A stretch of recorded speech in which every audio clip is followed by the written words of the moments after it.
We learned pretty quickly in Iraq that like the way the war was sold was not the reality on the ground. My first two deployments were so fast paced and I was so young that I was just trying to like not get fired. But also there was a tenure to the war where we really thought that like we were going to kind of knock out a series of targets and then the war would be over. And then by my third deployment, I was a little bit confused. I was like, what are we still kind of even doing in Iraq? There was this big question of like, what is the actual mission here? There really wasn't any Al-Qaeda in Iraq, but now they're all coming here. And I had, Iraqis tell me this is because you guys are here. It was then once I kind of got my head back above water that I was like, I want to do something to bring a more realistic American foreign policy. So the next time there's a question about something like, are we going to war with a country? We actually have people with ground level experience who've had skin in the game who can stop something like this from happening again. Now, you chose to resign. What went into making that decision, Joe? It was a long decision. I mean, what's going on, folks? Welcome back to another episode of Black Ops. Today we have Joe Kent on with Nick Irving and I. All right, just a quick background for Joe. 20 plus years in the United States Army, served in the 75th Ranger Regiment, later became a Army Special Forces soldier, 18 Bravo, which is a weapons specialist. Conducted 11 combat deployments, primarily to Iraq. If I'm missing one there, Joe, please feel free to bump up the number. Retired circa 2018, right? And then served as a CIA paramilitary officer. Then he became involved in politics around the time that his wife passed away. Navy Senior Chief Shannon Kent, who was killed in Syria. Dude, I remember that incident. Yeah. Because I was at SWIC when it happened, and I just remember the 5th Group warrant. Because I knew him from, through passing. I've met him somehow, and I remember that incident vividly because it was around the same time that Syria was supposed to be dying down, and then that happened. And then I just remember asking myself, like, oh, I thought we were done in Syria, because us, the 3rd Group, we were biting at the chops to get over there, because we always joke that 5th Group gets all the action because all the stuff happens in their AO, and we were just waiting for our turn, and then they said it was over, so we were bitter about that, and then that happened. We were like, wait, Syria's still going on? Anyways, I digress. Joe later ran for Congress unsuccessfully in 2022 and also in 2024. And then he became the senior advisor for Tulsi Gabbard. She's awesome. We like her over here. And then later, Joe, you took a job at the National Counterterrorism Center in July of 2025. And then you resigned in 2026. So in short, that's Joe's bio. Joe, did we miss anything as it relates to your bio before we jump into this? No, you hit all the high points, yeah. All right, awesome. Joe, I love you, man, but you got a bad case of can't let it go. Like, as I'm reading through your bio, you did, and you started at the age of 18, man. You did Ranger, Green Beret, right? Then you went to a Tier 1 selection. Then you went to the CIA. Then you went into politics. Like, what do you attribute that to as far as who you are? Is it just your competitive nature, or are you just striving to be the best version of yourself? Like, what do you attribute that to?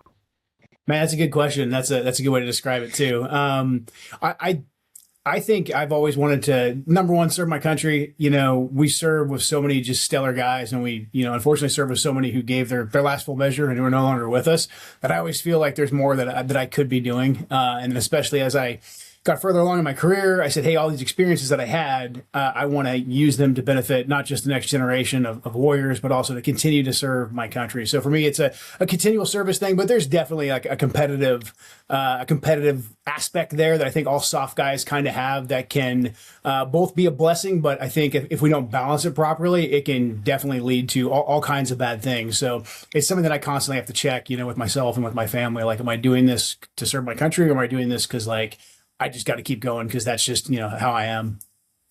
Oh, absolutely. Now, Nick, what do you attribute it to? Because I want to say you did the same thing, right? You got out Ranger Bat and then you went contracting for a while. Why do you think we choose to go down that path? Man, I think it's a lot with, pretty much what Joe said. What's going on, folks? No Excuses is now live on Amazon, right? You can go order your copy right now, and within 2 or 3 days, you will have it. I greatly appreciate you guys dealing with all the ads. I just want to get this book out there because I know it can help change a lot of people's lives. Go check it out. Leave me a review on Amazon. I'm trying to get this book out there. And also, guys, let me know what you think. I greatly appreciate you guys. Again, No Excuses, live right now on Amazon for you to order. Borderline, and it's also like borderline an addiction for me. I mean, for me, I think it's an addiction, and like the whole contracting thing wasn't really supposed to happen. That came about, left the Army, had nowhere to go but my wife's mom's place. And I couldn't stay there for longer than like 2 weeks, bro. And I had my resume in to Triple Canopy, Blackwater, and went on to take that route. I couldn't stay with my in-law that long. So I attribute it to that. And then it became like an addiction. Like I couldn't let it go. I had a bad case of it too, man. Just couldn't let it go. Yeah, and I'm a hypocrite because I did the same thing, man. Like I was sitting over at 6th Battalion, right, Joe, where all the advanced intel courses all ran out of, and I was the ops major up there, and I hated doing the paper side of the job. Like I just hated it, right? I was like, I want to do things with my hands, like sitting behind a desk, and I was like, I can't do this. But I knew, like, once I was done with my team sergeant time, like that was it. Like there's no more operational stuff to do, right? Like it's essentially death by 1,000 paper cuts at that point. So what did I do? I reached out to the agency and I filled out a packet and they sent it to me. I filled it out and I sent it off. And I just remember sitting in that office going, my son is 2 years old, you know, and I've been doing this since I was 18. And I just had like a moment and I was like, dude, what are you doing? You're a selfish piece of shit. Like you just did this 14 plus years and now you're about to, go off and give the agency some more of your time. And I thought through it and I was like, okay, man, I gotta just call it a quits, man, because my kids at that point needed me, right? And so, yeah, I mean, I think we all have it. It's some of us are lucky enough to figure it out and some of us aren't. Because I know guys, and I'm sure it's the same with you, Joe and Nick, to where like their kids won't talk to them. Their kids don't know who they are, and it's because they've been feeding this monster over and over again and neglecting their families. What advice would you have for those guys, Joe? Because I know you had a rude awakening to where you were forced into it, right? As opposed to me, like I realized it early on, like, okay, I need to step away and go take care of my family because the machine will always keep going, right? What advice would you have for those guys, Joe? Man, I would say they need to listen to the advice that you gave, because for me, it took quite some time. I did most of my deployments. I wasn't married, didn't have kids. It wasn't until much later on in my career. I remember the first time I deployed when I had a young son at home and a wife. And it was like, I think it was like my 9th deployment. And I was like, this is a whole different ball game. These are like on 2 different planets. And I actually went back and apologized to some of my old friends. Just like, man, I didn't realize at the time how hard it was for you to be on a deployment. I thought it was the coolest thing ever and didn't understand why people were complaining about it, but these guys had kids and they were deploying back to back. So I think the perspective that you outlined of like, hey, the big machine's going to keep going. There's going to be other opportunities later on to serve. And then also too, I think a lot of us, and I still do this. We think that the only way that we can continue to serve is by being a commando, because we're commandos. So I need to go do commando stuff. Otherwise, like I'm completely useless. However, we have a wide variety of skills, and there's a wide variety of places that we can still serve. And serving your family, number one, that should be top priority, because that's the next generation. That's our legacy. Then in our communities too, I just really think they need guys with our skill set, with our outlook, to be positively engaged. So I think having that hard conversation, with yourself is key. Absolutely, I agree 100%. Nick, did you have kids whenever you were running and gunning? Ours on my 3rd or 4th deployment. She ended up losing her our child, but no, I didn't have any kids, man. I don't know how guys did it. Like I couldn't imagine being overseas with a son or a daughter, and that would hurt, man. I never understood it either, why guys would be a certain way overseas and couldn't wait to get back home. I'm like, dude, we just got here. We're 2 months in, 3 months in. They're missing family. I could not relate, man. Could not relate. I was lucky. I didn't have my son until that life was way over. I was 30 years old when I had my son. you know. So yeah, it was a different ball game, man. Because lucky. same with pretty similar to Joe. Like I didn't have my son until I was well within my SF career, and then I actually did a rotation in the schoolhouse so I can focus on family. And I don't know, man, like it just hit me. It was one of those things. Like we had a really, really shitty firefight. We went to Nuristan and did like 8 days worth of operation out there, and then it just hit me after being in the thick of it. Like, oh, if I fucking die here, my lineage is done, and I don't have a kid at home. And that's when it really hit me. And I came back, you know, and I spoke with my team sergeant and my sergeant majors, and I told them, hey, I need to take a knee, and I need to go to SWIG, and I need to figure some things out. And then once I got to SWIG, I got married there. I had a long-term girlfriend, so we got married, and then I had my first kid. And then once I had him, like I didn't want to go anywhere. I didn't want to deploy. I didn't want to do nothing, right? And when I was deployed, I did a deployment to Kasadic down in Jordan to fill in for some FIB group teams. And I did 6 months over there, and it was hell, man. It was because my wife was dealing with him back here. You know, he was 2, and she dealt with the brunt of it. And we just don't give the families enough credit, man, for what they actually go through. So shout out to all the dads out there. All right, so we'll open up with this question, Joe, and then we'll jump right into it. Joe, before you became a politician, before the CIA, before the National Counterterrorism Center, who were you, and why did a kid from Oregon decided he wanted to spend his entire life essentially going to war? From the time I was like 5 years old, I just wanted to be G.I. Joe. And once I realized that you could go do that after high school, I had my mind set. I read all the Vietnam era books, watched as many documentaries as I could. Obviously, this is like before the internet. So heavily reading a lot of different books, Soldier of Fortune, as soon as I could when I was like 15 or 16. And, you know, they broke the news to me that I actually had to finish high school. It wasn't like World War II where you could just like take off when you're 15 or whatever. And then I was 13 years old in 93 when the Black Hawk Down incident happened. And that was, I think that was probably like the most brutal combat at the time that had been broadcast basically on TV. And so I saw that and I was like, wow, these are really young guys. Like these guys could have been in high school with me just last year. And, you know, I was talking to the Army recruiters at the time, and they were like, well, those are Army Rangers. And if you want, you can get a Ranger contract right out of high school. Cause I told them I wanted to be a Green Beret. I wanted to do special operations stuff. And they were like, well, that's the one that you can actually go right into. There was no 18 X-ray program at the time. So from there, I just kind of had my mind made up. I was also really involved in Boy Scouts too. And there was a lot of veteran Scoutmasters, two of them in particular who were Vietnam era guys, that just gave me a great experience in Scouts and kind of set me on the trajectory that ended up being the rest of my life. How was your childhood? Like your parents, were they involved or what? Yeah, man, I'm very blessed. My folks still married. I'm the oldest of 5 kids. Wow. Classic Americana. Although when I tell people like I'm from Portland, Oregon, they're like, Portland, Oregon. When I grew up in Portland in the 80s and 90s, it was like actually like a pretty normal, chill place.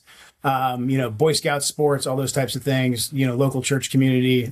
So just a great childhood. And really supportive parents. Although I like to say that if you're growing up in Portland, Oregon and you want to rebel, you say you want to enlist in the Army right away after high school. Cause that's probably like the most rebellious, unique thing I did. Everybody else is like, I'm going to go to college. I'm going to go find myself in Europe or whatever. And I'm like, I'm going to enlist right away and go to the infantry and be a Ranger. And they're like, man, this kid's kind of crazy. Now, did you have any, members of your family that served, or was it just from G.I. Joe and just watching stuff on television? Because for a majority of the folks that serve, like the Army is just kind of a way out essentially, right? But your story is unique because you did come from a legit back hole, mom and dad still together, you know, thriving. Like, so what was it about joining the military that just appealed to you? Yeah, I mean, both my grandfathers served in World War II. One of them passed away way before I was even born. The other one he didn't talk about World War II until I think I was on after my 3rd deployment. He said some things about his experiences in World War II. And my grandmother was like, I've never heard that before. You know, like he's never shared that with anybody. So no real I wasn't like from a military culture or anything. It just I mean, I really can't even explain it. It was just, I felt like it was my calling. From, the time I was really young, I was like, someday I'm going to be in the military doing military things. And I didn't have a second thought about it, until my late wife was killed, and I needed to figure something else out. Even when guys were like talking about getting out and transitioning, my version of transitioning was like going into the CIA. To me, it was like, I knew in theory that people left and became civilians and did other things, but like to me, it was like almost like a foreign language. Like, a foreign language exists, but you can't speak it. That was kind of how I felt about doing anything different, until I was almost 40 years old.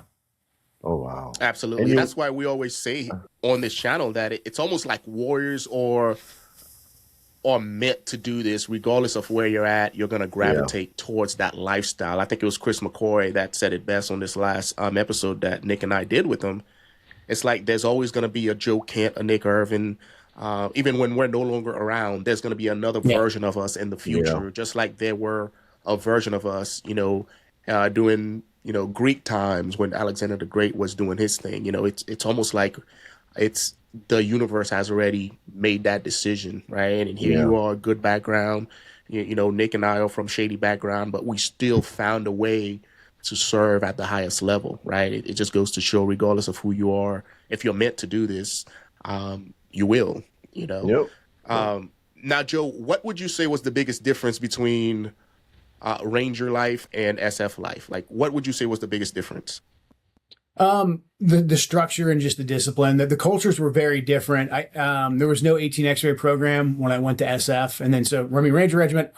To the credit of the Rangers, I don't feel like the Ranger Regiment's really changed that much. The couple times I've been around Rangers, a decade plus removed from it, to me it's the exact same thing. The kit's a little different, the hair is a little bit different. But Ranger Battalion, it's an incredibly disciplined, incredibly regimented. There's a hierarchy there. It's incredibly NCO driven.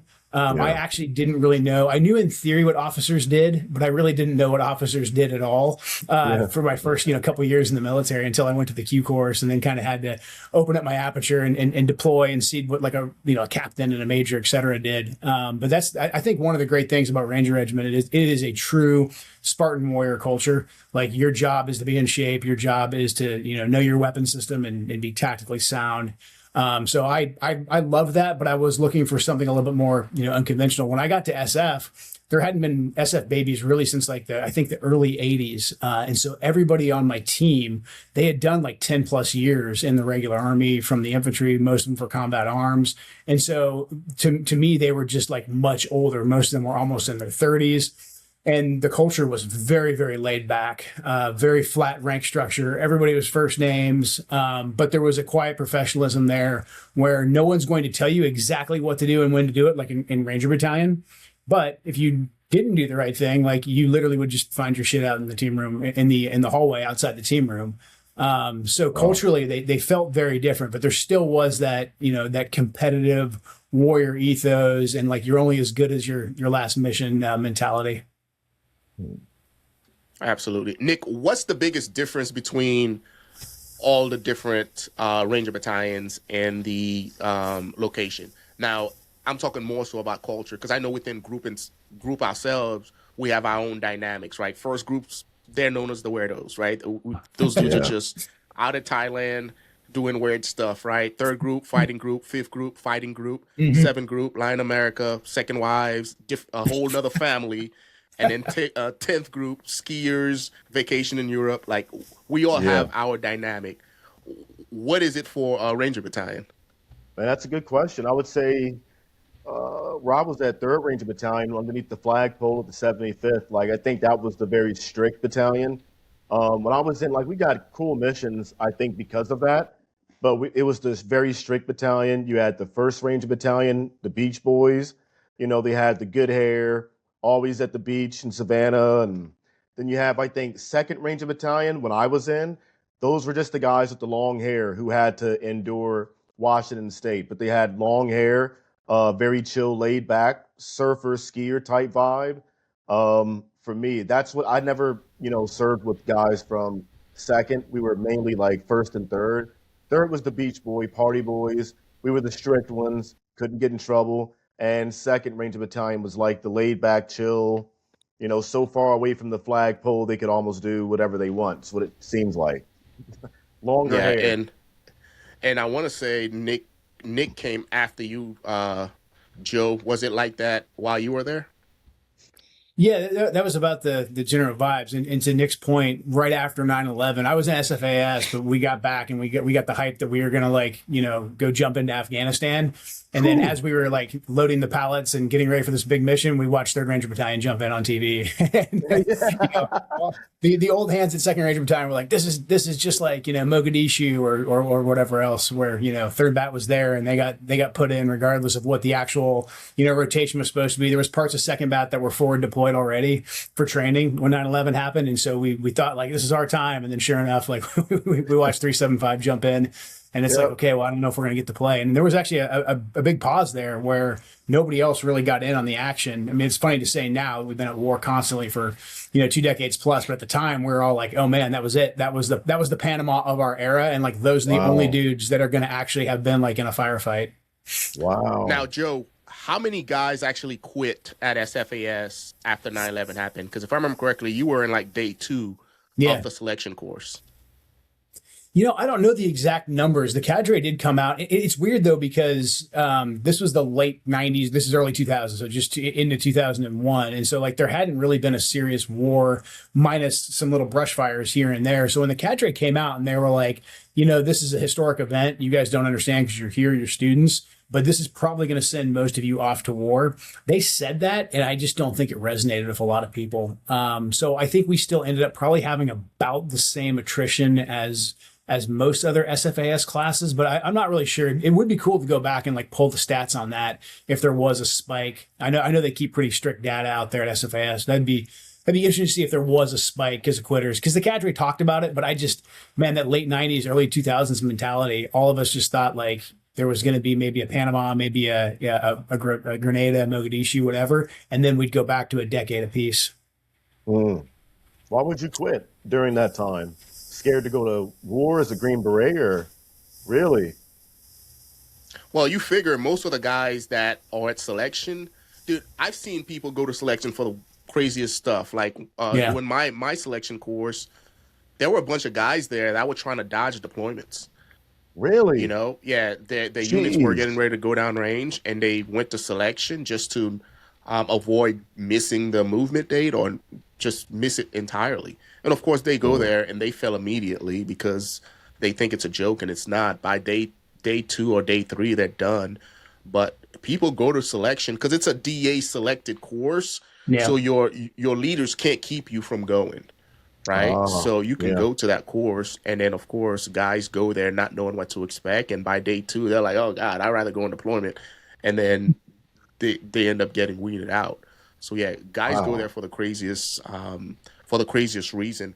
But I would imagine doing that selection course, like guys, went and there was nothing going on, and then 9/11 happened.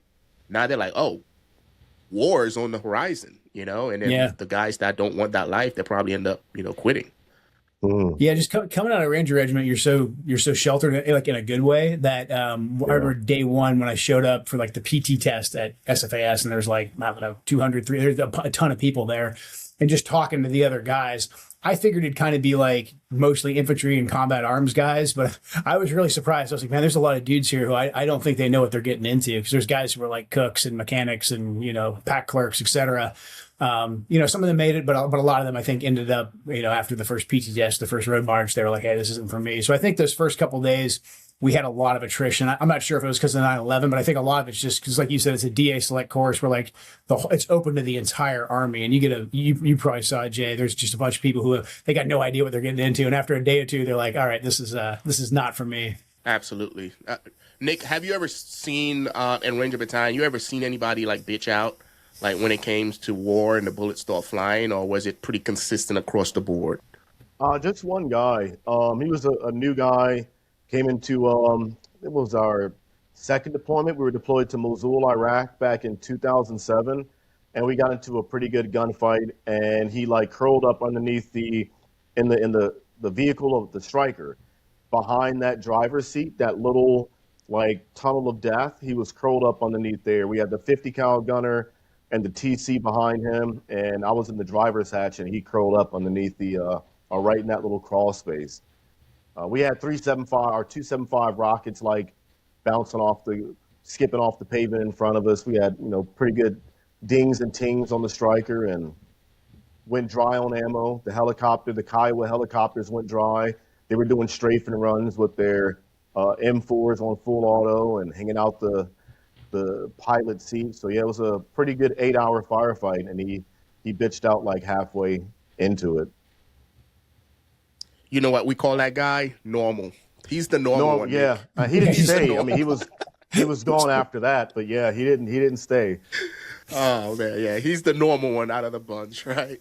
He's not necessarily. I guess we consider him, not to be normal because of the world we live in, but 99% of the world considers him normal, right? Because running towards fires and getting shot at and shooting back, that's not the norm, right?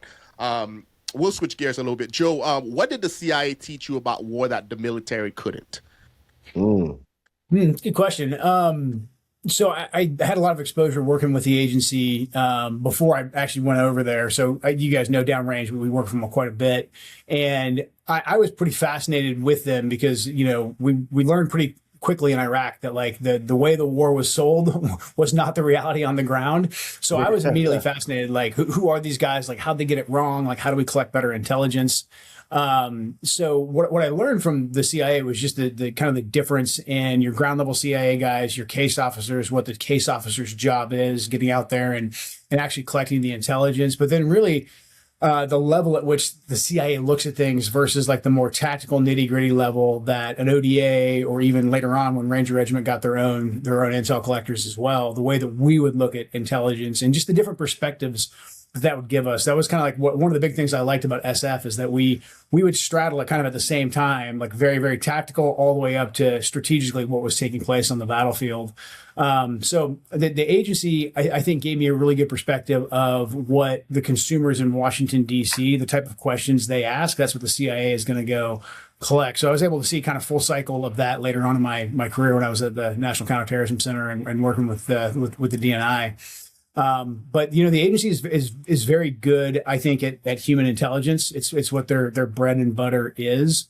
So I learned a ton about just like the art of human intelligence, of how you actually go out there and spot, assess, develop, and recruit sources from the CIA. I later on was fortunate enough to go to the farm, the CIA's formal course for all that. But that's their wheelhouse. Like they are the subject matter experts on that and analysis too, to a certain extent, but basically everything else they'll kind of outsource. They'll hire experts and kind of bring them into the fold that way. So I think just that perspective of how human intelligence is conducted is probably the biggest thing I learned from the CIA. Wow. Now, I wish. What's up, Nick? I wish I went. I wish I don't know, put it in the packet and got a chance to knock that out, man. I saw one too many cool movies involving the CIA. It got me good. They recruited me good. Oh, did they as you were coming out? No, just watching the movies. Like if that was one of their recruitment tactics, like it worked, man. It worked. Movies got me. There's usually no report writing in the movies, though. That was my experience at the farm. I was like, man, none of this report writing was actually in the recruitment pitch here. I didn't know get carpal tunnel behind a computer having to do creative writing every day. But really? Yeah, that's the part that always misses the cool movie is how much report writing you do. Oh, wow. That's probably the most miserable I've ever been was when I went through the loan course, Joe. Yeah. And having to write, Nick, I don't think you understand dude, the amount of writing that takes place just so I can go to lunch is ridiculous. Oh, negative. When you're negative. Training to do that type of work, it's like, oh my God, dude, I got to go out and case, and I got to come back and write by month 3 in that course, I was done. I was like, oh my God, I was like, it has to get better. It didn't. That course, it's just something else. Now, Joe, do you think it's something that, aside from the writing aspect of it, do you think that, it's a place that anybody can work? And what was the composition when you were over there? Was it heavily SF dudes, heavily Ranger, mixture of SEALs, Delta dudes? Like, what was the composition? At the agency? Correct. Yeah, at the agency, ground branch in particular, you'll get a good mix of soft guys. And I think every like kind of generation, because everything at ground branch is like you get hired based on your reputation and kind of literally based on who you know. You have to meet the basic requirements, but whoever ends up being more senior at ground branch, they'll end up bringing in more guys. So there was a while there, I think, early in the GWOT, there was a lot of Marines going over to ground branch because this is before MARSOC stood up. A lot of guys would get done with a force recon tour and there was kind of nowhere for them to go. So a lot of them were getting out and gravitating over to the agency. So there was a heavy Marine presence. I think right now we're getting kind of more Green Berets that are over there, but there is a mix. It's kind of a, across the board of soft. Every now and again, you'll get a conventional guy that comes over and there's kind of two tracks you can go. I went full blue badge because I had been to the farm, so I was a full CIA, employee. And then, but what a lot of guys will do after they retire or after they do like 10 years, they'll be a contractor, and so they'll be hired, and they'll get to kind of pick their own work schedule. And it's really just a delineation. It's almost like officer and enlisted. Your blue badge full time guys, they have to do basically a lot of what military officers would do, where you're planning the operations, but you're also, because you're a case officer, you're doing a lot of the intelligence and having to write a lot of the reports. If you're a contractor and you're an NCO, I mean, hey, you're training an indigenous force and you're taking them out on a target, or you're doing something even more specialized that's more applicable to what you were doing in SOF. So I would say it was a good mixture of all the different flavors of special operations. Now, what capacity would you want to serve in, Nick, if you were to, if you did get your way and ended up over there? In what capacity? Like Jack Ryan style or something else? 100% Jack Ryan, bro. All the way, man. I'm like, keep all the paperwork away. I want to go out on target. I want to do the cool stuff. I'll pass on, my AAR after the fact and somebody else could write it. But yeah, it's Jack Ryan all the way. Like, no, without question, man, without question. That mixed along with like Jason Bourne. I'm thinking Jason Bourne is where I would want to be along those lines, man. Yeah. If they have a level of like John Wick, I want that too. Oh man. Now, Joe, I always say that the CIA is the civilian version of what we did in SF. Is there any truth to that? Because I'm thinking, back to Aaron Banks and Wild Bill, how they both came from the OSS, and Aaron Banks went the Army way and started SF, and Wild Bill went the CIA version and created that outfit. Is there any truth to that, or is it some delineation? No, I think that's mostly accurate. I think most people nowadays do forget that at one point in time, the CIA and SOF were all one organization. So there's a lot of common lineage there, especially when you talk about special activities, ground branch, those types of things. That's still very, very SOF centric. They could almost be, especially during the war, they were almost more of their own branch of the military. And I think all of us probably worked more with those guys than we did the conventional forces. I would say there's still a big blend there. I would just say for the guys who for like the CIA folks who are, have more of a headquarters role, more analysts, or just straight case officers where they're just out, in a more permissive environment, collecting and trying to recruit sources. It is kind of a little bit of a different culture. And so sometimes it's going to be challenging for guys like us to cross over and then have to go work in a more formal setting where you're wearing a suit and, you're not having to, worry about what rifle, what pistol you're carrying out on target, but you're still in an operational role, and that has its challenges too. And a lot of guys, they have a hard time, kind of doing both. But the roots, I think, and the heritage are still very much that OSS paramilitary hybrid. Gotcha. We'll transition to the next topic.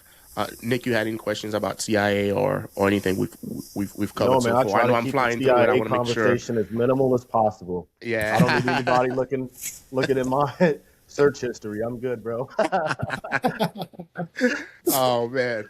Now, so Joe, you were on the opposite end of something that we are well too familiar with when it comes to combat, and I've had to deliver messages like that in the past as a senior non-commissioned officer, and I'm sure you had also while you were serving the 5th Group.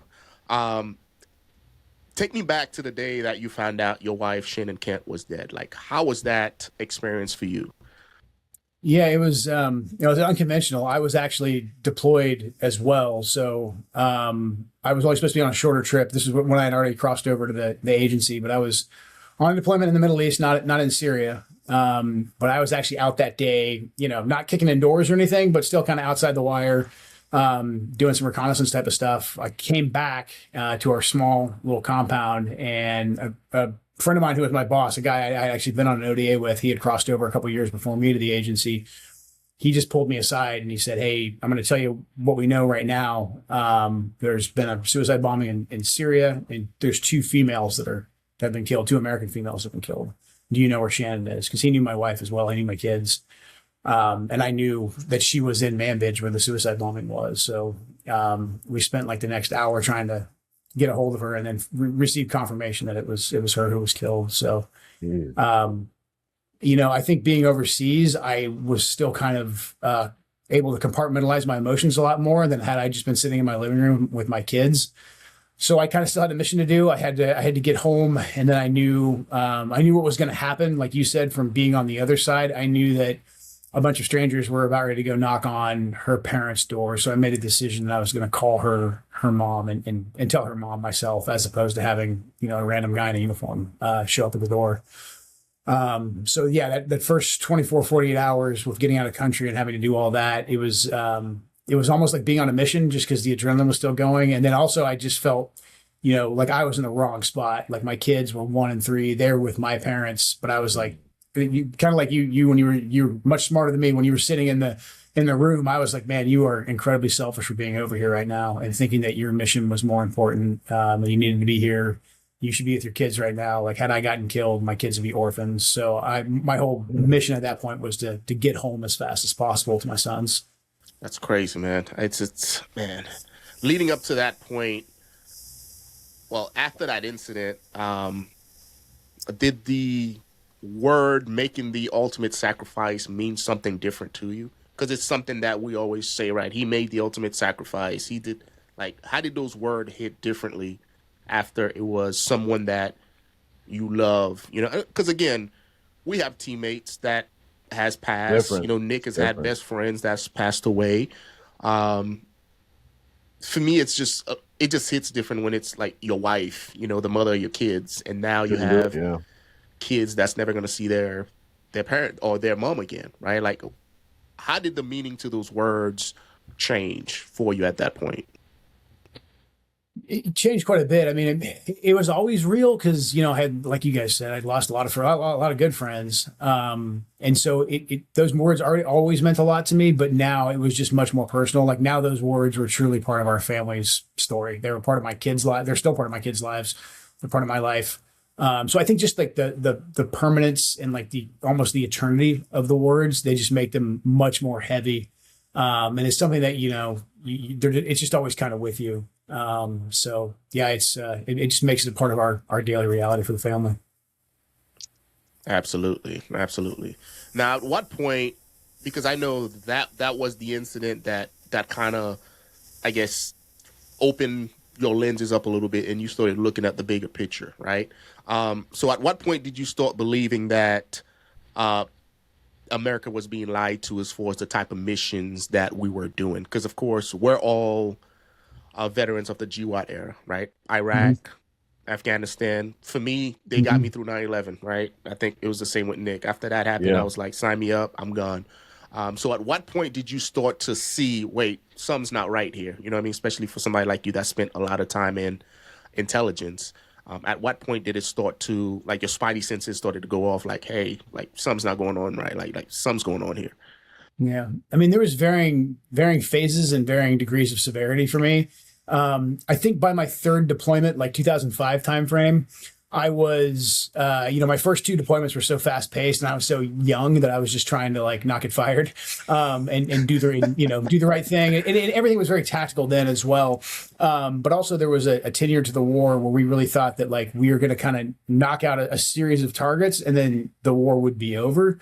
And then by my third deployment, I was a little bit confused. I was like, what are we still kind of even doing in Iraq? Like, there was this big question, like, what is the actual mission here? And by then it was evident that, like, it was almost a joke by then, weapons of mass destruction in Iraq. Like, you literally had the White House like, you know, making funny Christmas videos about looking around the Christmas tree for weapons of mass destruction. And it's like, you guys sent us to war here for that. And like a lot of people are dead because of it, you know, and then the whole Al-Qaeda and Iraq thing, by then my aperture was open wide enough that I was like, you know, there really wasn't any Al-Qaeda in Iraq, but now they're all coming here. I was just north of Mosul in 05. And I mean, you know, it was foreign fighters central at the time. And it's like, but the only reason the foreign fighters are coming here, and I had, you know, Iraqis tell me this, is because you guys are here. And even bin Laden was basically saying that, like, I can't believe the Americans took the bait and here we are. And so that was really when I got, I went to the long course between my second and third deployment. And my third deployment, I just, you know, jumped really heavily into the intel stuff. And I thought that, you know, we could fix it. I thought that the reason why we had gotten things so wrong in Iraq is because the ground truth didn't get up to our policymakers. And so I thought if we had more people that were just getting as much ground truth as they could up at the policymakers, that we could like right the ship. And I thought that and believed it for several more, you know, deployments. And then by the time we were going to leave Iraq, I was just like, man, we have just got to go. Because I remember even the debates about the surge.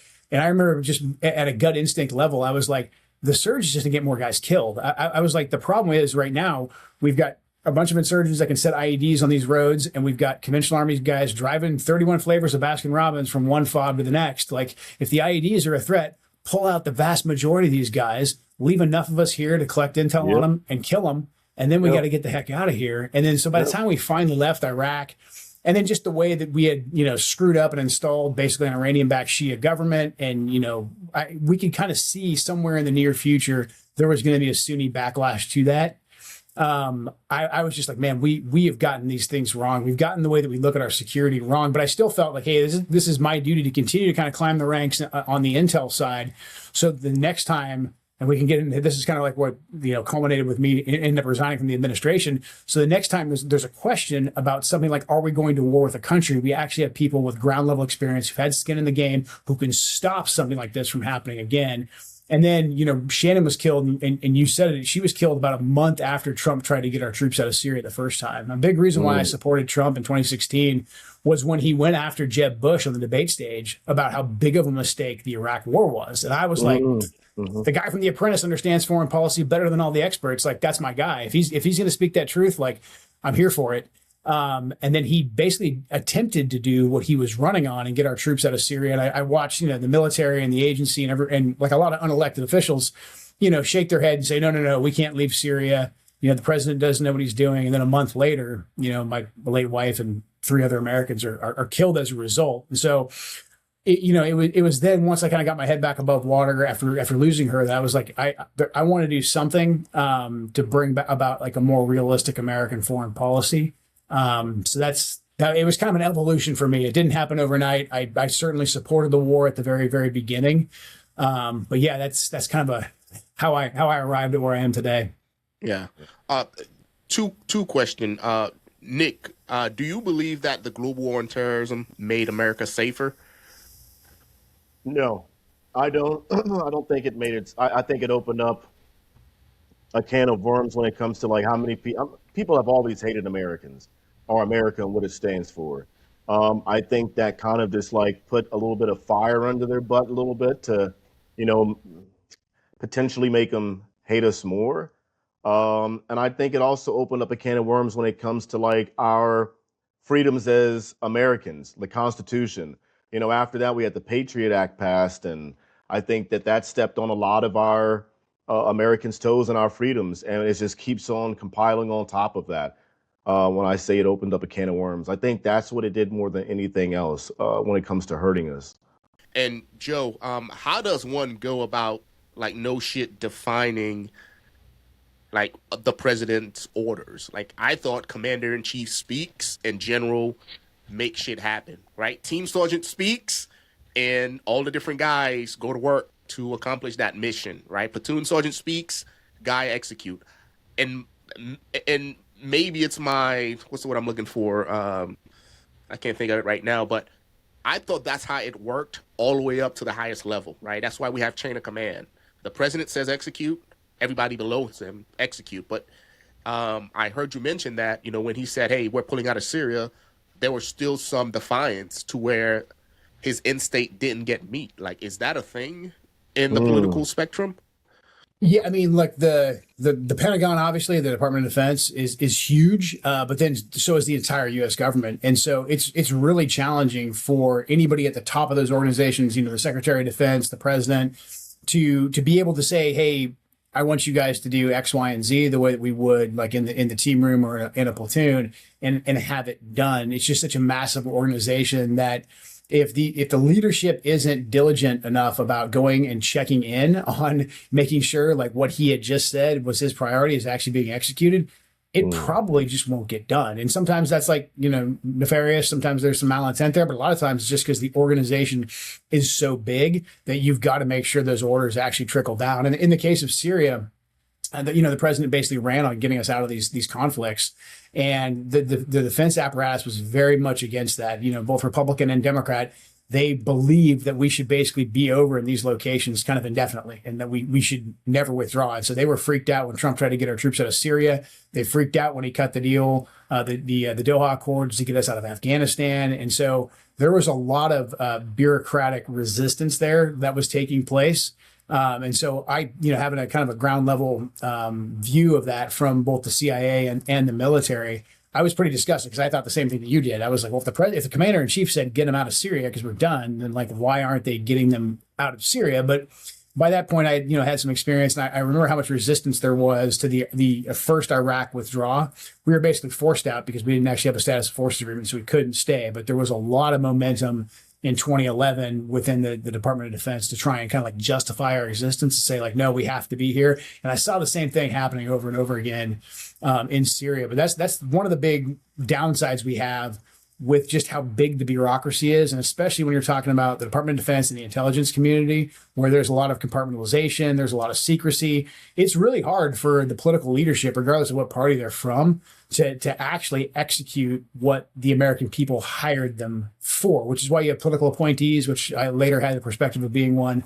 But the long story short is like we do need more people that kind of have like almost that NCO, that Ranger mentality that can say, hey, the boss just said, now here's the 10 things that need to happen to actually execute his intent. Unfortunately, a lot of times we don't hire people that have that experience. Wow. That's unfortunate. That's truly unfortunate. Yeah. One last question for you, Joe, and then we'll transition to the next topic.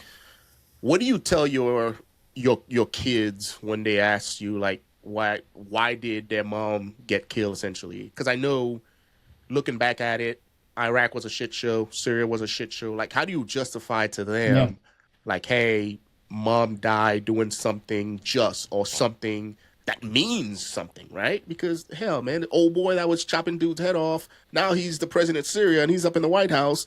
I'm like, what is going on right now? Like, how do you justify that to your kids when it comes to sacrifice? Because for me, World War I, World War II, like those dudes went out and they did work, and we appreciate them because we knew the mission was just and we knew what winning was. GWOT, terrorism didn't go away, right? That's still a thing. Like, how do you talk to your kids? I know they're very young now, but how do you talk to them about that? So for right now, I keep it pretty simple, but this is kind of also the way I view, GWOT service versus like, was the GWOT effective? I like to say they're like two different universes, although they coexisted at the same time. Like, for those of us that went off and served and sacrificed, we did it because we love our country. We did it because we love the men and women on our left and right, and we wanted to serve with honor, and we were the true believers. And so there's all that valor, and you can't take away anything from the valor of the people who stepped up to actually go fight, who gave their last full measure. But then you've got the political realm where it's like, but we do have to be sober and honest and not, transplant all the honor and valor onto the political objectives. And say that, like, you can't criticize the wars without criticizing the soldiers and the fallen, et cetera. So for right now with my kids, I just focus on, hey, she was fighting against terrorists. She was trying to keep Americans safe, and she was trying to keep the guys she was deployed with safe. Eventually someday, because they kind of live in this political realm with me, they're not allowed to be on social media or anything, but eventually someday they're going to be kind of immersed in the politics of all of this. that's kind of the framing that I'm going to, try and level set with them, is that, hey, we went off to war because we believed in our country. Unfortunately, our elected officials fell short and they weren't worthy of that valor. And this is a big reason why I stay active in politics now, is because I want our country to be worthy of the valor and the sacrifice of the men and women who still raise their right hand and say, I'll die for our nation. So it's pretty complex. And I think it's something that we all kind of grapple with, in the GWOT. And I talk to guys all the time who will be mad at me, and they'll be like, you can't say the war wasn't worth it because we lost so many friends over there. You can't say that we shouldn't be at war right now because we never got to finish the wars. And so I understand why guys are, why it's still a hot button issue with our generation, even a decade plus removed. Well, absolutely. Yeah. Absolutely. Yeah. Nick, if you can create a system that would hold politicians accountable, what would that look like? A system that would hold politicians accountable. It would look a lot like the Declaration of Independence and the Constitution. Here. Yeah. It couldn't be no better than that, man. Yeah. We just have to actually abide by it. Oh, Amen. Man. That was a good answer, Nick. I wasn't expecting that one, right? In my opinion, hey man, politicians, your kids got to go to war too, right? And maybe if that was a thing, it would make them think twice about some of the policies that they choose to enact, right? So we'll switch gears a little bit. Joe, you went from the battlefield to Washington. Which one is more dysfunctional? Oh, Washington, D.C. I could see that. Man, more simple. Even your worst day on deployment is still pretty simple. D.C.'s a den of vipers. Now, do you think politicians actually understand war and what soldiers go through and the weight that their decisions have? Having been to both? No, because the problem we have is that the warrior class is so small, and this is something that I talk about a lot because I think it's important. People will say the draft was a horrible thing, and I tend to agree. I don't want to draft anybody. However, if you look at the all-volunteer force that was created basically after Vietnam, it was created so that we didn't have to have a draft. And then the all-volunteer force fought 20 plus years of our nation's longest wars. And the vast majority of America, they sort of knew the war was going on, but it didn't affect them, which to me, I'm fine with that as a warrior. However, then when it comes time for politicians to make decisions about whether or not we should go to war, there's not a lot of reality in it. There's not a lot of understanding hey, you can say just 18 people have been killed in the Iran war, but that's 18 families that are forever shattered. That's an incredible tragedy. And there's a lot of human costs there. But then also, too, just when you're talking about realism, a lot of times in D.C., I was kind of blown away, even with having great Pentagon planners in the room who could tell you the capabilities of different weapon systems, et cetera. There were still a lot of people who had almost a cartoonish Marvel movie view of what we could accomplish militarily. And a lot of these people who don't have military experience, they'll be very, very impressed and overwhelmed when they say, hey, we can go bomb, 10 different targets in 1 hour. We can sink the Iranian Navy. They can list off all the things that we can do. But then when you get down to the brass tacks, they're but what does that actually accomplish? Because anytime that, there was GWOT vets in the room, we'd be yeah, we can take and hold ground all day long, but there's this thing called the insurgency. But then there's also this thing called a viable military objective. What do you want this to accomplish that we're doing? And so there tends to be a lack of understanding of those factors of a lot of our elected officials. And then there's also no accountability when the wars go horribly, because when the wars go horribly, it affects so little of the populace that really the elected officials, they don't even get held accountable at the ballot box, because most people, unless it affects their pocketbook, that's why I think the Iran war, with the way that it's affecting, the price of the pump, that's probably the biggest exception we've had in quite some time, because this war, even though not that many Americans are actually actively fighting in it, a lot of Americans are actually feeling the ramifications just because of the Straits of Hormuz and all that. But really, you can fight 20 plus years of a failed GWOT, and there's been no political accountability because most people in America simply weren't affected by it. Whereas if we had a draft, these endless wars they simply wouldn't happen, because the second they started sending random people from every single neighborhood, and I would even say open up the aperture, if you're in college, you're first on the list. So all the people that are from well-to-do families, like they're going to feel the pain of like, hey, the president thinks it's a good idea to send us to war in Iran. These things wouldn't even get off the deck, man, without, because the public just simply wouldn't be on board. Jeez. Yeah, I agree 100% because I always say, like, after Vietnam, when it became an all-voluntary force, then, and hell, I'm guilty of it, the military has been a bridge, essentially, to go from poverty to the middle class, right? You get the GI Bill, you get it's helped out a lot. Oh, yeah. And it will continue to be that bridge. But with that comes the lack of accountability that the politicians enjoy, right? Now, Joe, do you think more vets should get into politics? I do, yeah. I mean, and you don't have to run for office to be active in politics. There's a lot of different things you can do at your local level, because local politics probably matter the most. But if you have an appetite for it, serving in Washington, D.C. in some capacity, either on the Hill, in the executive branch, I just think it's incredibly valuable to have veterans in the room, just to have that perspective of everything that we discussed. Now, unfortunately, what I've found is, with the all-volunteer force, most of us volunteered for multiple combat deployments. And so by the time we hit, retirement age, by the time we're in our 40s, like we're pretty smoked, like we want to move on and focus on other aspects of our life. And my challenge to, guys of our era is I'd say, like, I get it, man, you're tired, but if we don't step up and continue to fill these leadership positions, they're going to be filled by people who've never had any skin in the game. And we're going to keep making these same mistakes over and over again, like we're seeing right now with the Iran war. So yeah, that's my ask, is that more GWOT veterans just get involved in some way, shape, or form, especially soft veterans. Now, Nick, do you think you have the temperament for that, or you just go around smacking people? Dude, I don't think I have the temperament, man. I mean, I could pull it off.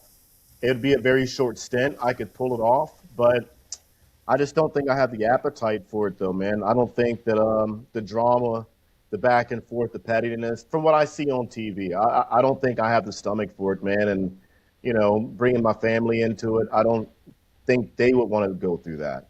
My wife, I could probably deal with it, but having my family involved with it, my wife, my kid, no. I don't have the stomach for it, man. I think there's a lot of smart, dumb people in Washington, D.C.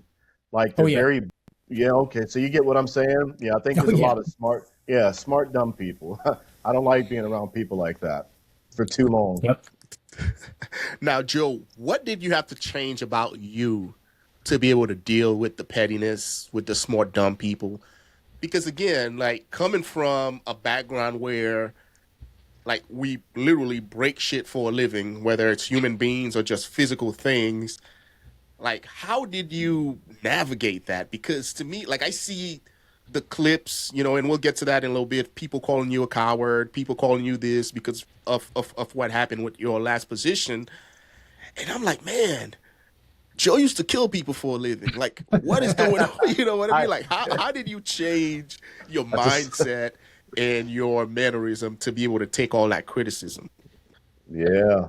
Man, I would say that probably, like, training as a Green Beret and the agency probably helped. You got to know your operational environment, so you've kind of got to be a little bit stoic and not say the first thing that comes to mind. And I definitely have not been 100% successful on that. I've definitely had the inner team room come out more than once.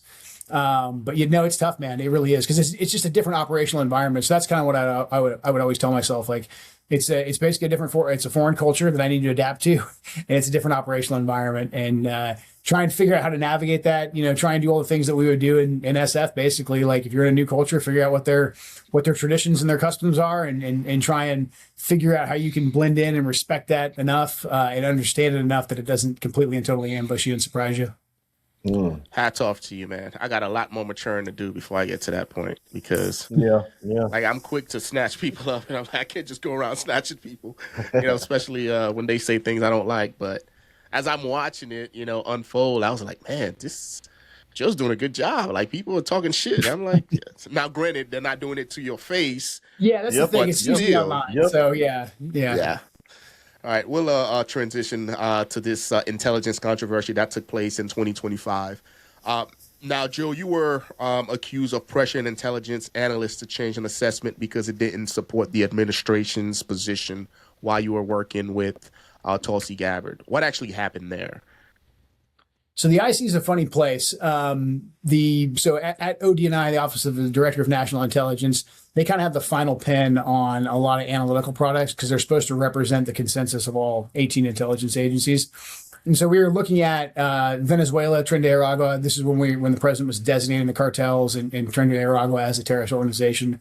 The old intelligence community assessment of TDA, it basically said that like they weren't deliberately sending people to America and under the Biden administration. And I said, okay, they're saying that TDA is not a terrorist organization because they're deliberately not sending, they're not pushing terrorists into America. And I said, well, that's ignoring half the equation because they don't need to push people into America when the Biden administration literally had a travel app that you could download and the Biden administration would bring you to America, which when you looked at the vast majority of TDA operatives inside the U.S., that's how they were getting here. They were literally being brought here by the U.S. government. That was kind of like our policy. And we gave them temporary protective status because we said we don't like the government in Venezuela. So therefore, Venezuelans seeking asylum can come here. So me and the analysts kind of got into it. I said, look, you can say that. You can definitely say that the Venezuelan government is not pushing TDA members into America, but then you need to address the pull because we're not addressing how they got here. Like the way that the paper was presented, it was just like these random Venezuelan TDA guys were magically transported into Denver, Colorado, and without addressing, because they didn't want to run afoul, and this is where the politicization happens. They didn't want to run afoul when they wrote the assessment of the Biden administration, saying that like, well, actually the Biden administration is pulling them up here. So we kind of went back and forth, and this was early in the administration. So some folks leaked that, and the New York Times did what the New York Times did, but it's kind of par for the course. How do things get leaked so often? Is it just pettiness on purpose, or what is it? Oh, I mean, a leak like that is 100% on purpose. I mean, the journalists aren't rummaging through trash cans and stuff like that. Nowadays, it's mostly, somebody will go to a reporter.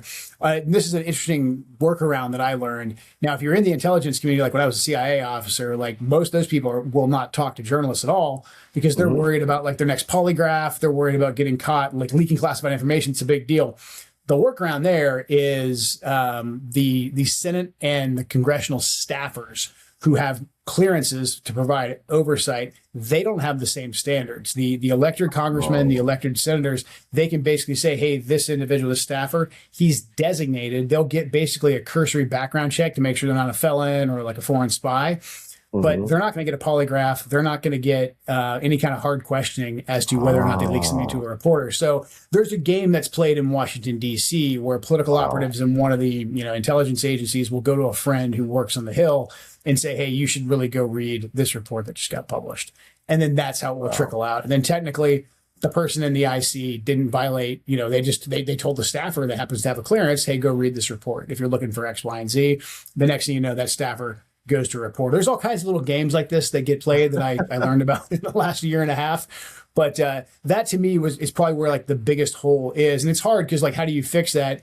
Yeah. The people, the American people, they elected the congressman, they elected the senator, and that guy got to bring in their staff, right? So, that is one of the places in our system where there is a hole that's kind of hard to fill to keep with the spirit of our system where the people get to have, some kind of say over who governs us. Yeah. Damn. Yeah, absolutely. Do you think there should be more qualifiers to put politicians in office? Should we be looking at another way or a better way to qualify candidates? Or should it be, or at least hold them accountable once they're in office? Or should it be what we have now? Yeah, really we need a more informed citizenry.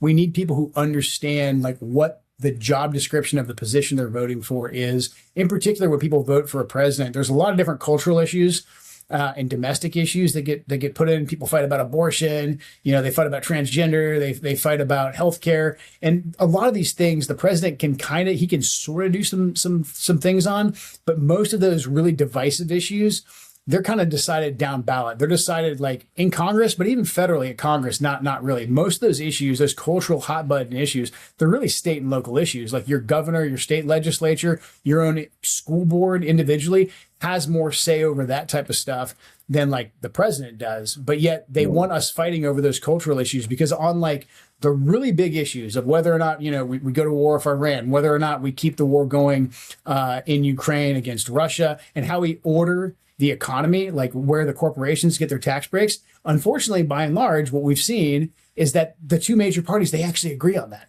So they kind of want us all fighting over all this other crap. And they've been very successful at it. I think if we had a more informed electorate and we had less money in politics too, and that's another really tough one, because as we've seen in race after race, and I ran for office twice, I mean, it is really hard to raise money. But if you have corporate backing, you can get millions of dollars that buys you all kinds of ads. It buys you, you know, mailers to send out to people. And that unfortunately sways the opinion, because most people don't do a lot of research when they're going to the ballot box. So we do, like Nick said, we do actually have a really beautiful system. The problem is we do need more American citizens who are going to participate in the system to say, hey, actually, it's my duty to be an informed voter, and say, hey, is this politician, is this political party, are they actually doing what they said? Are they representing my views? The things I care about, can they actually affect? I mean, you know, am I putting my vote in the right spot? I think that's probably, if I could fix anything, it'd be having more informed voters and then getting the money out of politics.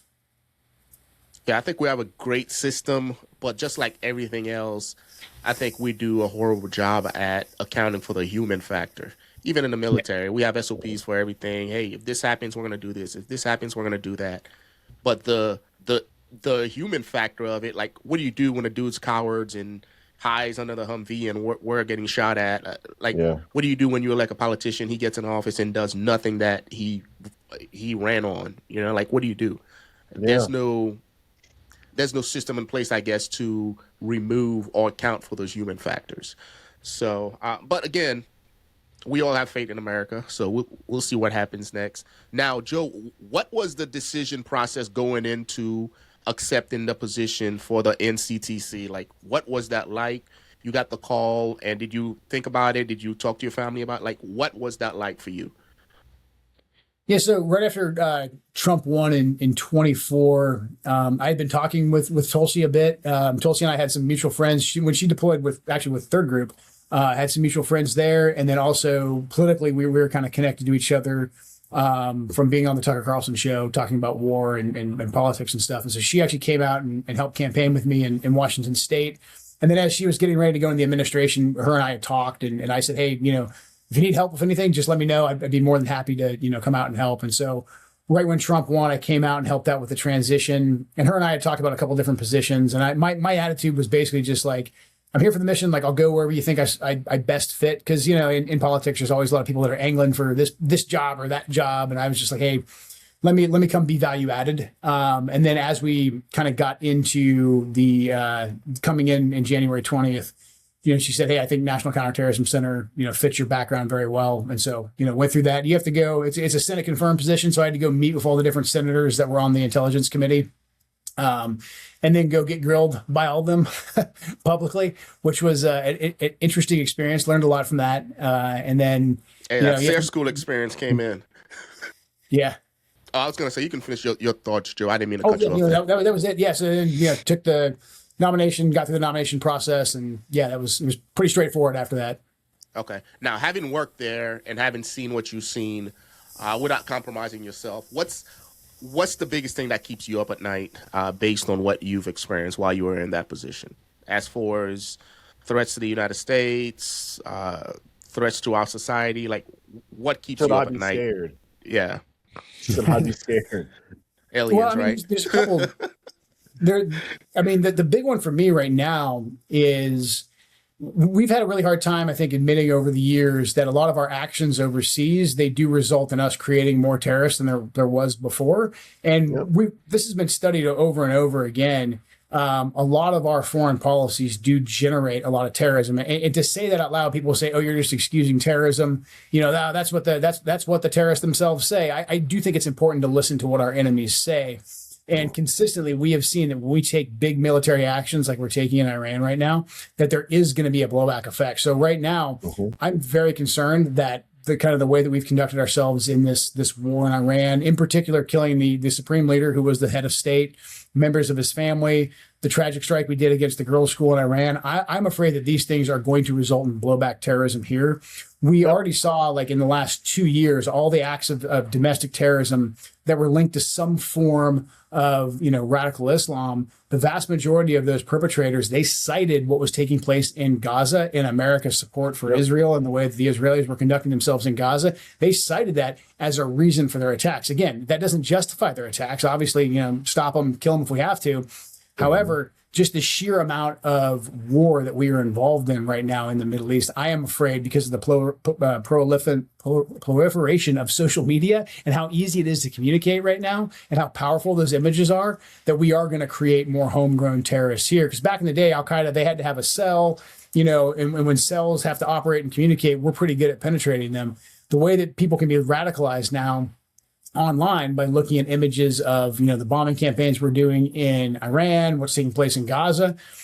We don't tend to detect a lot of those people that are being radicalized until it's too late. So that has me concerned.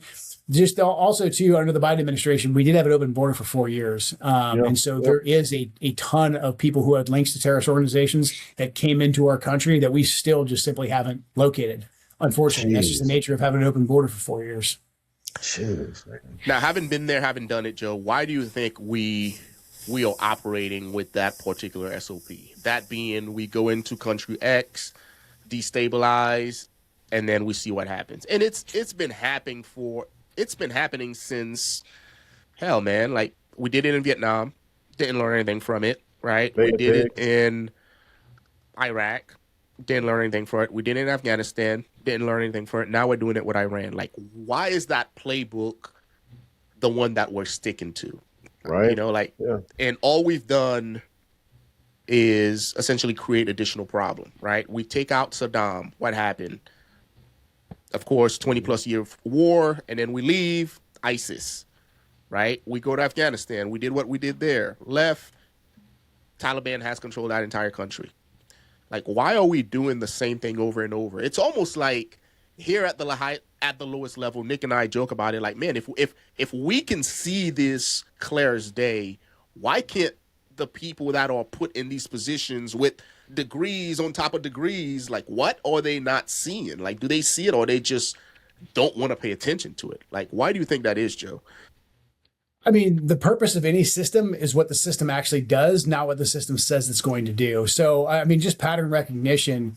I mean, this basically the military industrial complex, this is what Eisenhower warned us about, is that if we have so much power consolidated in Washington, D.C., and there's so many powerful interests that, make weapon systems, for example, that want to extract resources from other parts of the world because they can do it at a higher profit margin than they could back here, there's going to be a draw to push us to war. And we still haven't been able to really rein in that military industrial complex. A problem in the Middle East that we've had is just the sheer volume of influence that the Israeli lobby has over the United States of America. If you look how much money they pour into elections, and then really I'd encourage everybody to go and pull up, it's about a 2 or 3 page document. It's called Clean Break. It was written in 1996. It was written by a bunch of American former intelligence and defense officials. And it was written for Benjamin Netanyahu. And essentially, they laid out how Israel could fight wars of expansion with a lot of American aid. And then basically the countries that they outlined, and Richard Clark actually even publicly said this. Richard Clark was a former 4-star general in the Army. At one point in time, he led our operations in the Balkans. And he said after 9/11 that the Israeli lobby, the Clean Break Memorandum was the blueprint for having us take down all the countries that neighbor Israel, with the final one being Iran. And so if you look at, we basically set about doing exactly what that memorandum and what Wesley Clark talked about after 9/11. We went and we took down Iraq, we took down Syria, we took down Libya, we took down Yemen, and now kind of the crown jewel, we supported the operations inside Lebanon, and now the crown jewel, we're going after Iran. And what I saw front row when I was in the Trump administration was just the sheer amount of volume that the Israeli intelligence apparatus, the Israeli influencers, from the donors all the way to a lot of paid operatives in the media, the amount of influence they had over the administration to get us involved in these wars. So I think we have to be very, very wary of the Israeli government, but really any foreign government trying to influence our foreign policy, especially when they pump money into our politics. And that's a big reason why we just can't extract ourselves and we keep going back to these wars in the Middle East. Yep. Now, you chose to resign. What went into making that decision, Joe? It was a long decision. I mean, we had the first iteration of the 12-day war and then Operation Midnight Hammer. In the lead up to the 12-day war, I watched the Israelis kind of run their influence campaign where they were telling us every day the sky was falling and we needed to invade Iran. We needed to at least help them bomb Iran. And we knew that the president was trying to prioritize negotiations at the time. And so we were trying to prevent the Israelis from starting this war. Quite a few of us came up with a strategy where we could basically start taking away some of the aid that we gave the Israelis, which would limit their ability to go on the offense. And when we proposed this, basically, we were almost laughed out of the room. It's like, no, we're not going to do that. We can't take anything away from the Israelis. Lo and behold, the Israelis kicked off the 12-day war. President Trump did Midnight Hammer to try and just kind of reset and say, hey, we took the nuclear capabilities off the table.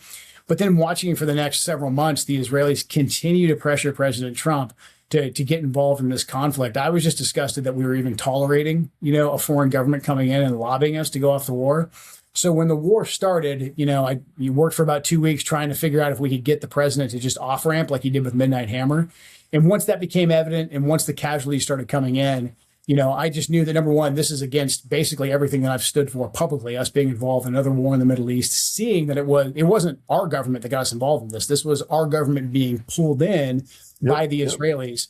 And then when casualties started coming in, I was just like, I am not going to be part of this. I'm not going to be one of the guys a generation prior who knew better, guys like Colin Powell, who were Vietnam veterans. They had been through their own quagmire, but then they helped sell the Iraq war. I was like, I'm not going to be a part of that. I'm going to publicly call this out as much as I can. So it was a moral calculation that I couldn't look my kids in the eyes and say, yeah, I'm sending the next generation off to go fight another war in the Middle East. But then also, too, I did want to call the American people's attention to just the amount of influence the Israelis had to get us into this war, because I think the American people actually deserve the truth. Facts. Do you think this is going to end anytime soon, or did you see this happening? Like it wasn't going to be a 2-week war, it wasn't going to be a 2-week conflict. Did you see this happening and going on and on for weeks and months? Yeah, that's the frustrating thing, man, is that not just me. I mean, across the board, if you ask any senior to mid-level, even junior analysts, hey, well, what happened if we attacked Iran and we went after and killed the Ayatollah? They would lay out this scenario for you. I mean, this has basically been well known, especially the Iranians shutting down the Straits of Hormuz in order to economically pressure us. Man, that's been well known for, probably before I was even in the Army. That was the war games in the 80s and the 90s. So that the fact that we let our overconfidence and our hubris convince us that wasn't going to happen, that geography is not a real thing, that the Iranians wouldn't shut down that tiny waterway that's so important. Wow. Still to this day, it kind of boggles my mind. But then, we kind of got high on our own supply a little bit, because after the 12-day war, there was a lot of people saying, oh, the Iranians are paper tigers. They didn't hit us. And there was a lot of us that were saying, hey, they still have all these capabilities. They chose to hold them back. But basically they said if we went after them in any meaningful way, that they would retaliate. And the way that they've retaliated since then is exactly how it was war gamed out for quite some time. So, I know the president was sold a false bill of goods. I think the Venezuela operation gave him a false confidence too, that, hey, the U.S. military, we're the best there is. We can go in and just snatch a guy out of his bedroom and, change the regime that way. But now we're running up against the hard reality too. And this is where the Israelis were really smart. They got us on board of killing the Ayatollah. And by killing the Ayatollah, we basically killed off any possibility of getting a negotiated settlement with the Iranians. And then the girls' school, after that basically galvanized the Iranian people around the regime that we were trying to get them to rise up against. So now, they're all rallying around the flag saying, we're not going to let a foreign power take us out. And so now we're in this situation where Trump basically, he's not going to get a diplomatic deal. He knows that he can't bomb his way out of this. And so now we're stuck in this very dangerous middle ground, where the conflict could kick back up again, and we could end up having to commit more resources to try and get a military victory of some sort. But even then, a military victory is actually really hard to define and then hard to actually accomplish. Why did we lie about the girls' school, Joe? If you had to take a stab at it. I don't know. I think we'd be much better. Especially nowadays with, satellite imagery available, on the commercial market, social media, etc. We should have just come out and owned up to it and just said, yeah, this is a tragedy. We take, responsibility for it. But we're kind of in this mentality where we're trying to paint, I think for propaganda value, we're trying to paint, everything that Iran does as being like some crazy fanatical jihadist cult that's completely unreasonable. So therefore anything that we do to them is justified. Which, I think that's immoral to do, but it's also dumb too. I think we'd be much stronger if we just said like, yeah, we're at war with Iran, but we didn't deliberately target the girls' school. That was a mistake, and we take responsibility for it. Yeah, because we don't want to become the very people that we're trying to defeat, and the more we play those games, the worse off we become. Now, here's another one for you, Joe. As a military dude, why do you think all these firings are taking place with these military generals?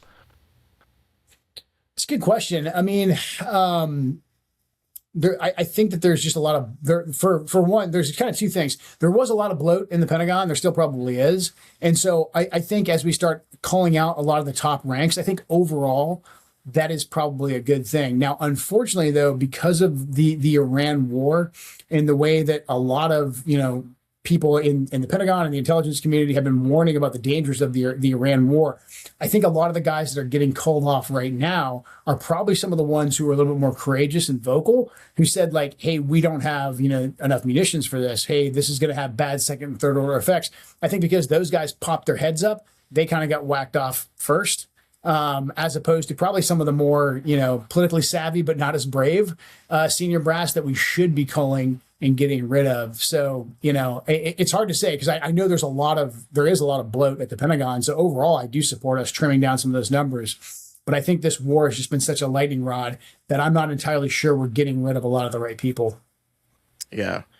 What would you say to the folks that are critical of you, stating that you should have stayed if you didn't think Trump was doing the right thing and convince him from the inside? What would you say to those people? Yeah, no, I understand that criticism. But basically being part of the process in the lead up to the 12-day war and after Midnight Hammer, but then seeing the way that information was siloed after that. So in the lead up to Midnight Hammer and the 12-day war, we had a really robust debate, the Deputies Committee process, National Security Council process, and there was input across the board. Unfortunately, after that, because a lot of the president's inner circle wanted him to arrive at this decision to do this war, they basically ended, for all intents and purposes, those processes. Now, those processes still happen, but the results of those meetings and those processes, they don't actually reach the Oval Office. So I felt that we simply weren't being heard and the president wasn't getting all the information that he needed. So that was a big reason for me to leave. Morally, I was going to leave anyways, but going out publicly and saying that, the Israelis kind of forced us into this, I felt that was important so that the president would actually hear it. And I knew it would make the president unhappy. I knew the president was going to have to attack me. I understood that. I knew my operational environment enough to know that's what was going to happen. But at the end of the day, I felt, and I still believe it's important to call these things out publicly so that the president can, even if he doesn't like the way it's being delivered, he can actually hear it, because there's so many internal gatekeepers around the president that have prevented him from getting a full picture or from him simply getting ground truth and him getting any bad news whatsoever. It's an interesting case study in leadership.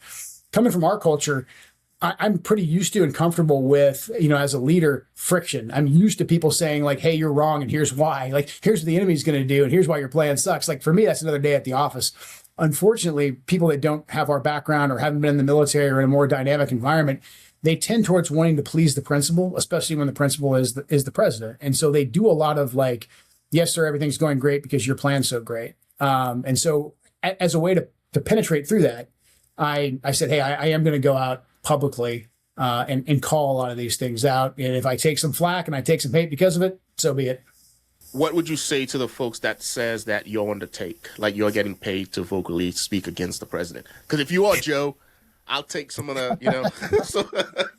I mean, I think nowadays people are pretty easy to audit. I mean, I would just encourage people to take a look at kind of how I live. I mean, both my wife are remarried. She was in the military as well. We're both retired military. So, we're okay, but we're not rolling it. I haven't gotten paid to do anything since I left. No media appearances, none of that stuff I don't get paid for. So my X isn't even monetized. So, yeah. Gotcha. Now, Nick, how do we deal with the Israeli problem? Like, how do we fix that? I think, dude, damn, that's a good question, man. it kind of might, maybe it is too late. I don't know. Maybe it's too late. I think that our big mistake was first letting a foreign government have so much power over us in the first place. I think that was the first and biggest mistake that we've done to ourselves, to the point that now there's so many tentacles wrapped around our government that it's almost impossible, if not almost or nearly as impossible, to completely unwind all these tentacles that are choking the life out of us right now. I was going to ask you the same question too, though, Joe. Like, how do we prevent it? How do we get rid of it? At this point, I don't know if we could. I think if we could, or if we did, I don't know. I don't know how Israel would take that, or what they would do to us, per se.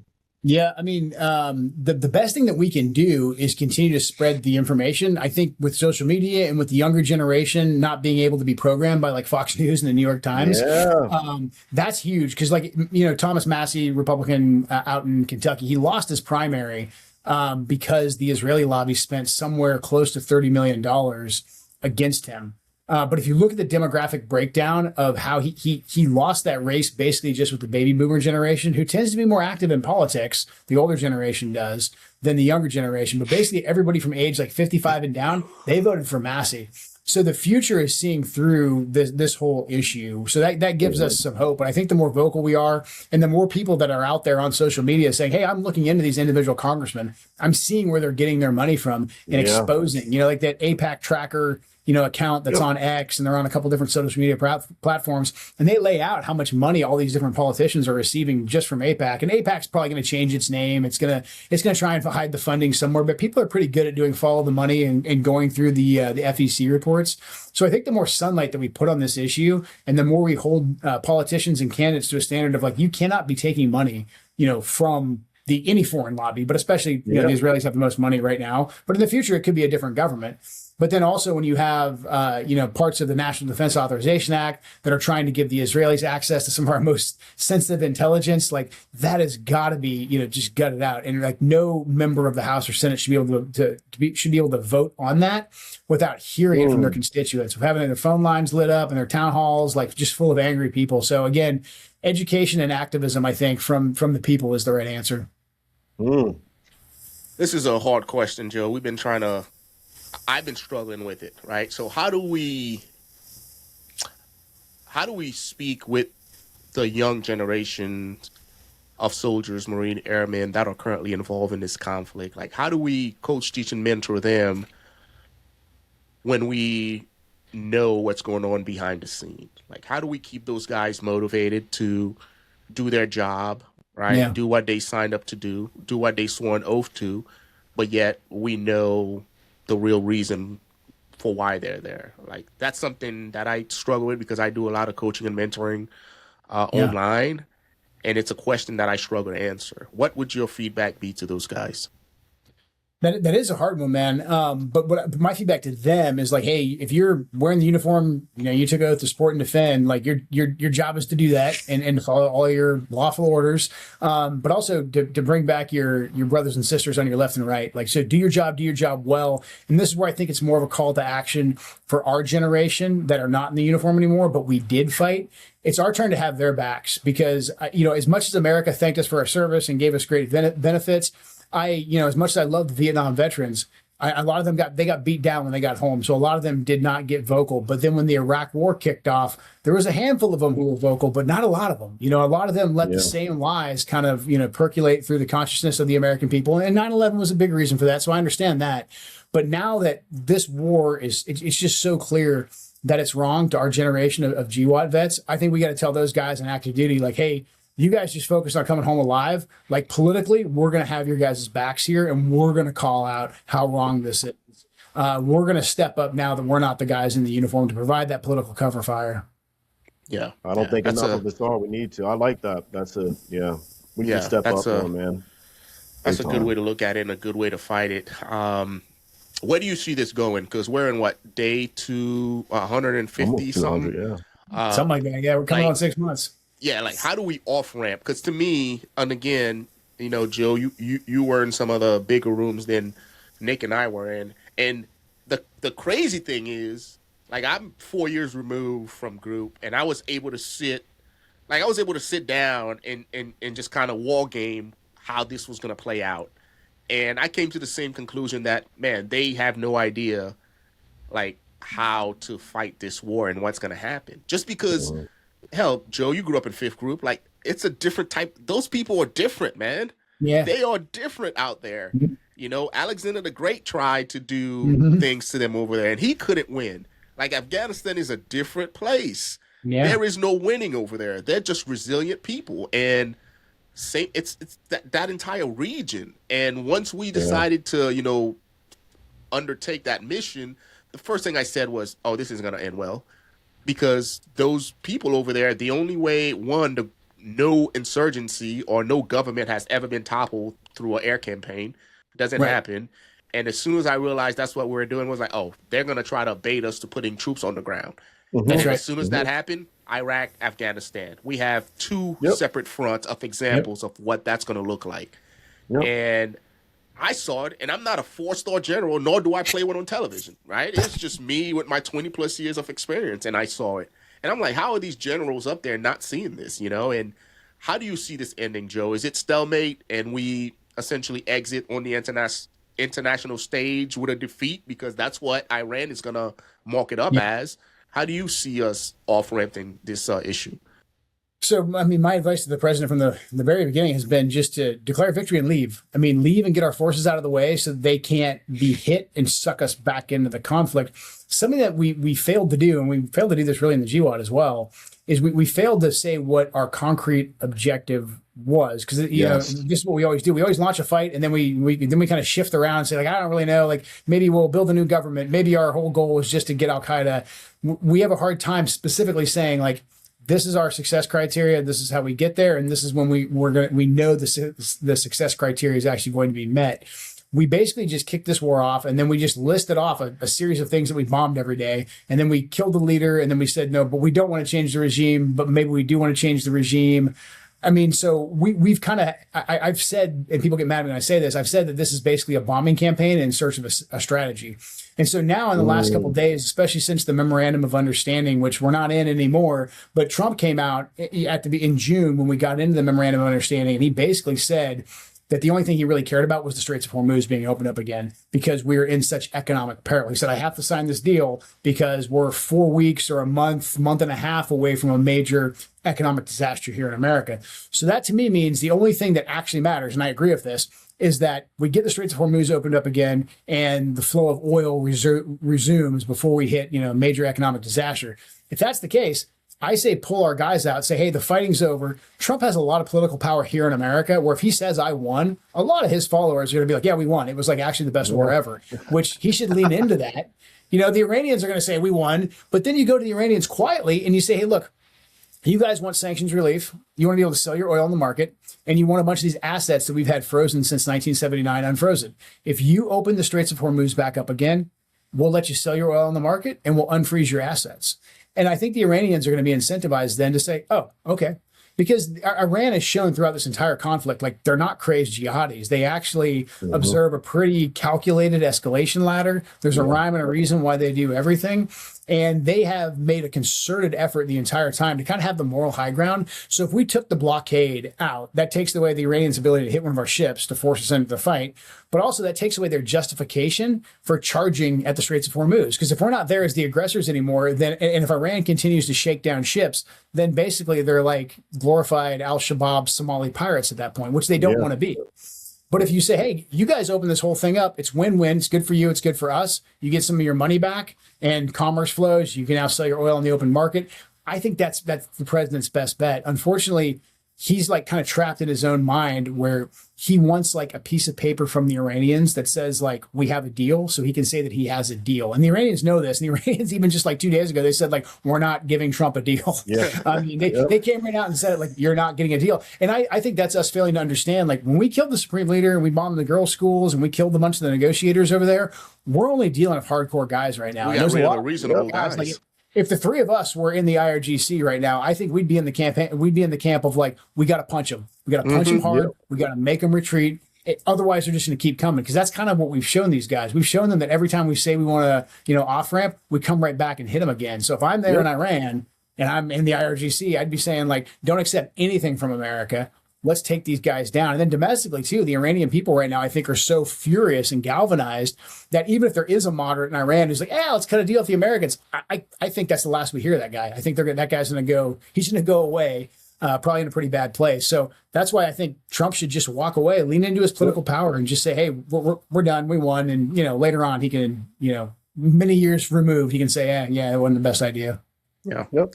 Yeah. And it is what it is. Like, unfortunately, we've been in these situations before, and everybody involved walked off just fine, right?